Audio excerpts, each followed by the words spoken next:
I should have known that bringing Andrew home to meet my father would be a disaster. The signs were all there, flashing like neon warnings in the dark. My father, Richard Thornton, had always been a man who measured worth in dollars and physical prowess, who believed that weakness of any kind was unforgivable. But Andrew was the love of my life, and I'd foolishly hoped that my father might see what I saw when I looked at him. Strength, intelligence, kindness, and a heart that had endured more than most people could imagine. The evening started innocuously enough. I'd driven to my childhood home in the suburbs, Andrew beside me in the passenger seat, his wheelchair folded carefully in the back of my SUV. He'd been quiet during the drive, his fingers drumming nervously against his thigh, and I'd reached over to squeeze his hand. "It's going to be fine," I told him, though my stomach churned with anxiety. My father can be difficult, but he'll come around once he gets to know you. Andrew had given me a small smile that didn't quite reach his eyes. "I hope you're right, Lisa. I really do." My mother greeted us at the door with her usual warmth, embracing me tightly before turning to Andrew with genuine affection. She'd met him several times already and adored him. My father, however, stood in the foyer with his arms crossed, his expression carved from stone. He watched as I helped Andrew transfer from the car to his wheelchair, and I saw something flicker across his face. Disappointment? Disgust? I couldn't quite place it, but it made my blood run cold. Dinner was tense from the start. My mother tried valiantly to keep the conversation flowing, asking Andrew about his work as a software engineer, commenting on the weather, discussing the new restaurant that had opened downtown. Andrew answered politely, professionally, but I could see the tension in his shoulders, the way his jaw tightened whenever my father's gaze landed on him. My father barely spoke through the first course. He cut his steak with precise, aggressive movements, the knife scraping against the plate in a way that set my teeth on edge. When he did finally address Andrew, it was with barely concealed contempt. "So, Andrew," he said, his voice dripping with false politeness, "Lisa tells me you're a software engineer. That's a desk job, isn't it? Sitting all day." "Yes, sir. I work primarily on cybersecurity systems for financial institutions. It requires a lot of concentration and problem solving." Problem solving, right. He took a long sip of his wine, then set the glass down with a thud. "Tell me, how long have you been in that wheelchair?" "Dad!" I said sharply, but Andrew placed a gentle hand on my arm. "It's all right, Lisa." He turned back to my father. "I've been using a wheelchair for about 6 months now. I had a serious accident that damaged my spinal cord, but I'm working with excellent doctors and physical therapists. The prognosis is actually very positive." 6 months, my father repeated, leaning back in his chair. "And before that, were you active? Did you play sports?" "I ran marathons. I was training for my 5th when the accident happened. A drunk driver ran a red light and hit me while I was crossing an intersection on my morning run." I saw my mother's hand fly to her mouth, her eyes filling with tears. She'd heard the story before, but it never got easier to hear. My father, however, showed no such emotion. "A marathon runner. And now you can't even walk. Must be quite an adjustment." The cruelty in his voice was unmistakable. I felt my face flushed with anger and embarrassment. "Dad, that's enough!" But my father wasn't finished. He'd had too much wine, and whatever filter he usually employed had completely dissolved. He leaned forward, his elbows on the table, his eyes fixed on Andrew with something like pity mixed with scorn. "I'm just being practical, Lisa," he said, not even looking at me. "I'm my only daughter. I want grandchildren. I want to know that you're going to be taken care of, that you'll have a partner who can actually be a partner." He turned his attention fully to Andrew now, his voice rising. "You can't even walk. How are you going to give her sons? How are you going to support a family? How are you going to protect her if something happens?" The silence that followed was deafening. My mother had gone pale, her fork frozen halfway to her mouth. I felt tears burning in my eyes, shame and rage warring inside me. But Andrew's expression was what broke my heart. He sat very still, his face carefully neutral, but I could see the pain in his eyes, the humiliation. "Richard!" my mother finally gasped. "How dare you?" "It's a legitimate question, Patricia. I'm not trying to be cruel. I'm trying to protect our daughter from making a mistake that will ruin her life. She deserves someone whole, someone who can give her everything she wants." I stood up so abruptly that my chair scraped loudly against the hardwood floor. "We're leaving," I announced, my voice shaking. "Andrew, let's go." "Lisa, wait!" But I was already moving toward the door, Andrew following silently behind me. My father called after us, "You'll thank me someday. You'll see that I'm right." I didn't respond. I couldn't trust myself to speak without screaming. I helped Andrew into the car, loaded his wheelchair, and drove away from my childhood home with tears streaming down my face. Andrew was silent beside me, staring out the window, and that somehow made it worse. When we finally got back to my apartment, I helped him inside and then collapsed on the couch, sobbing. Andrew wheeled over to me and took my hands in his. "Lisa, look at me," he said gently. When I finally met his eyes, I saw not anger, but sadness and resignation. "Your father isn't wrong about everything." "Don't!" I said fiercely. "Don't you dare defend him." "I'm not defending him.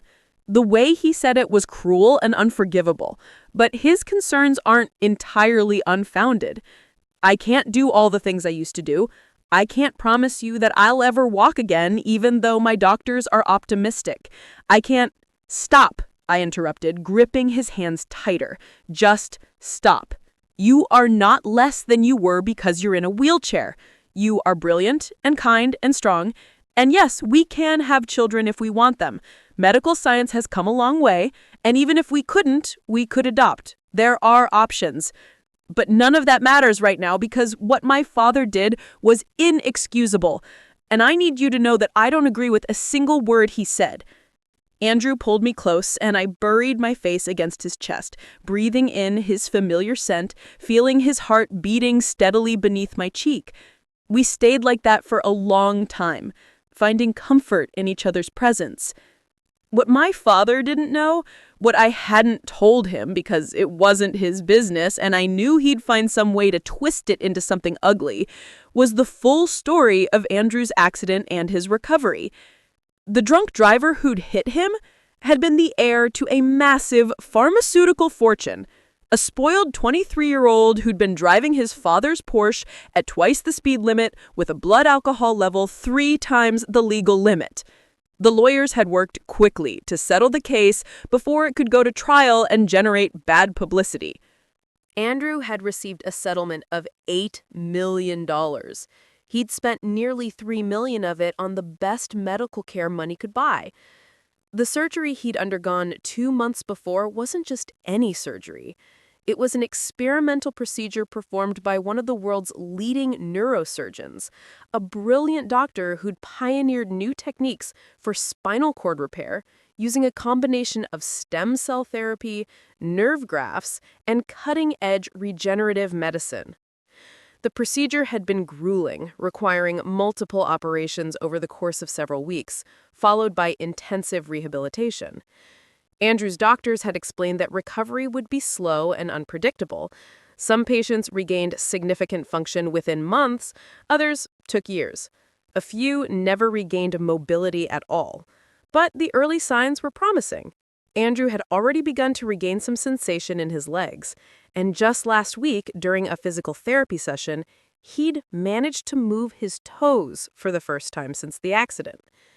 He hadn't wanted to tell people about the settlement or the surgery because he didn't want to be defined by either his money or his injury. He wanted people to see him for who he was, not as a victim or a millionaire or a medical miracle in progress. I respected that, even though it meant enduring moments like tonight when ignorant people made assumptions about his worth and his future. The days following the disastrous dinner were difficult. My mother called repeatedly, apologizing profusely, begging me to give my father a chance to make amends. I refused to speak to him. He'd shown his true colors, and I wasn't interested in hearing his excuses or his conditional apologies. Andrew, for his part, threw himself into his physical therapy with renewed determination. I accompanied him to his sessions when I could, watching as he worked with his therapists, pushing himself to the point of exhaustion. The progress was incremental, but real. He could feel temperature changes now, could sense pressure. His therapists were cautiously optimistic. 3 months after the dinner, Andrew asked me to marry him. We were at home, and he'd transferred from his wheelchair to the couch beside me. He took my hand and looked at me with those warm brown eyes that had captured my heart from the moment we'd met. I know the timing might seem strange. I know we're dealing with a lot right now, with my recovery and your family situation, but I love you, Lisa. I've loved you since the day you bumped into me at that coffee shop and spilled your latte all over both of us. I want to spend the rest of my life with you, however that life looks. I don't know if I'll walk again. I don't know what the future holds, but I know I want you by my side for all of it. I was crying before he even finished speaking. Yes, I said. Yes, absolutely yes. He pulled out a ring, a stunning emerald-cut diamond set in platinum, and slipped it onto my finger. We held each other and cried and laughed, and for the first time since that awful dinner, I felt purely, completely happy. I called my mother the next day to tell her the news. She was overjoyed, though I could hear the hesitation in her voice when she asked if my father knew. I don't care if he knows, I said honestly. I'm not interested in having him at the wedding if he can't be respectful to Andrew. Please, Lisa, my mother pleaded. Give him another chance. He's your father. He loves you, even if he has a terrible way of showing it sometimes. I reluctantly agreed to meet with him, though I insisted that Andrew didn't have to come. I met my father at his office downtown, a sterile space filled with mahogany furniture and photographs of him with various business associates and politicians. He stood when I entered, and I was struck by how much older he looked, how the lines around his eyes had deepened. "Lisa," he said, "thank you for coming." I sat down across from him, my hands folded in my lap, the engagement ring catching the light. He noticed it immediately, and something flickered across his face. "I assume congratulations are in order," he said stiffly. "If you're going to congratulate me, do it sincerely or don't do it at all," I replied coldly. He sighed heavily and rubbed his face with his hands. "I owe you an apology. I owe Andrew an apology. What I said at dinner was unforgivable. I was drunk, and I was thinking only about my own expectations and disappointments, not about your happiness." "You humiliated him," I said, my voice shaking. "You humiliated both of us. You judged him based on his wheelchair without knowing anything about who he is as a person." "You're right," he admitted. "I did. And I've spent the last 3 months thinking about that night and hating myself for it. Your mother has barely spoken to me except to tell me what a fool I am. She's threatened to leave me if I don't make this right." Good for her, I thought. Out loud, I said, "Making it right means more than just apologizing to me, Dad. It means treating Andrew with respect and dignity. It means letting go of your narrow-minded ideas about what makes someone worthy or valuable." "I understand," he said quietly. "Will you give me the chance to try? Will you let me apologize to Andrew?" I hesitated. Part of me wanted to punish him, to make him suffer the way he'd made Andrew suffer. But I also knew that holding on to anger and resentment would only hurt me in the long run. "I'll talk to Andrew," I said finally. "But whether he wants to see you is up to him. He's the one you hurt the most." Andrew, being the gracious person he was, agreed to meet with my father. They met at a neutral location, a quiet cafe downtown, and I came along for moral support. My father shook Andrew's hand and apologized with what seemed like genuine remorse. He admitted that he'd been wrong, that he'd let his own prejudices and fears cloud his judgment, and that he hoped Andrew could forgive him. Andrew listened quietly, then said, "Mr. Thornton, I appreciate your apology. I understand that seeing your daughter with someone who's facing health challenges can be scary, but I want you to know that I love Lisa more than anything in this world, and I'm going to do everything in my power to make her happy and to be the partner she deserves. My wheelchair doesn't define me, and it doesn't limit what I can offer her." My father nodded, his eyes suspiciously bright. "I can see that now. I'm sorry it took me so long to understand." The months that followed brought changes I could never have anticipated. Andrew's recovery continued to progress beyond anyone's wildest expectations. 6 months after our engagement, during a routine physical therapy session, he stood up from his wheelchair with minimal assistance and took 3 shaky steps. His physical therapist cried. I cried. Andrew himself was too shocked to cry. He just stood there, trembling, before collapsing back into his chair with exhausted exhilaration. From that point forward, his progress accelerated. He began using forearm crutches for short distances, then graduated to a cane. His doctors were calling his recovery remarkable, unprecedented. The combination of the experimental surgery, his own determination, and perhaps just plain luck had resulted in a level of healing that exceeded all projections. By the time our wedding day arrived, 18 months after that disastrous dinner, Andrew could walk unassisted for extended periods, though he still used a cane for stability and kept his wheelchair for longer outings. He insisted on walking down the aisle to meet me at the altar, and when I saw him standing there, tears streaming down his face as I approached in my wedding dress, I thought my heart might burst with love and pride. My father was there, seated in the front row beside my mother. He'd spent the past year and a half slowly rebuilding his relationship with both Andrew and me. He'd made genuine efforts to get to know Andrew, to understand his work, to appreciate his intelligence and character. It hadn't been easy, and there had been setbacks and awkward moments, but he'd tried. That meant something. During the reception, my father asked to make a toast. I tensed, worried about what he might say, but Andrew squeezed my hand reassuringly. My father stood, his champagne glass raised, and looked directly at Andrew. When I first met my son-in-law, I made a terrible mistake. I judged him based on superficial things, on my own narrow view of what strength looks like. I questioned whether he could take care of my daughter, whether he could give her the life she deserved. He paused, his voice growing thick with emotion. But watching Andrew over these past months, seeing his determination, his grace, his unwavering love for Lisa, I've learned what real strength looks like.